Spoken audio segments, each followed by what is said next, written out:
আসসালামু আলাইকুম, সবাইকে স্বাগতম। আইসিটি বিষয়ের এই যে হায়ারোগ্লিফিক্স সংখ্যা পদ্ধতি কি?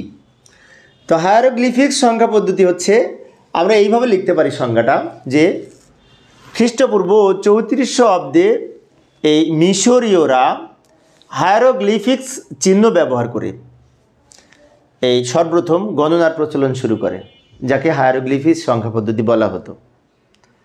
তো হায়ারোগ্লিফিক্স সংখ্যা পদ্ধতিতে সাধারণত মিশরীয়রা প্রথমে শুরু করে সর্বপ্রথম এই হায়ারোগ্লিফিক্স চিহ্ন ব্যবহার করে এই গণনার কাজ শুরু করেছিল।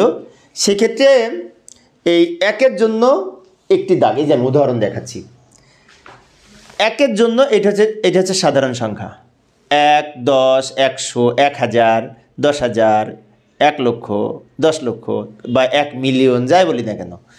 তো আর পাশে এগুলো হায়ারোগ্লিফিক্সের বিভিন্ন প্রতীক। যেমন একের জন্য যারা একের জন্য একটা দাগ দিত, সেজন্য বলা হয়েছে একের জন্য একটি দাগ ব্যবহার করত, একটি দাগ। আর প্রতি 10 10 করে 10 গুণোত্তর, মানে 1কে 10 দিয়ে গুণ করলে কত? 10। তা 10-এর জন্য এই প্রতীক ব্যবহার করতো। 10কে 10 দিয়ে গুণ করলে কত?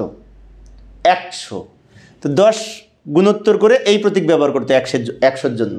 100কে 10 দিয়ে গুণ করলে 1000, তার জন্য এই প্রতীক। 1000কে 10 দিয়ে গুণ করলে 10,000, তার জন্য এই প্রতীক, এই যে আঙুলের মতো।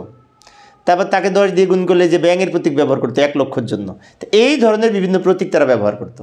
সেজন্য এখানে বলা হচ্ছে 10 গুণোত্তর হারে এই ভিন্ন ভিন্ন প্রতীক ব্যবহার করা হতো।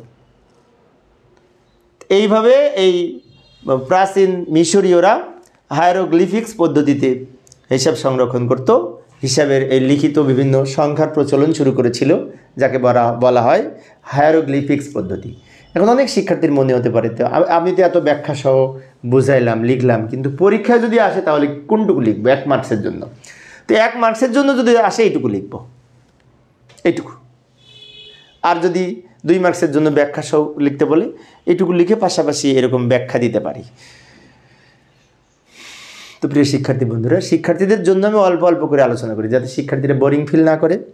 পরের ক্লাসটি দেখার আমন্ত্রণ রইল। খোদা হাফেজ।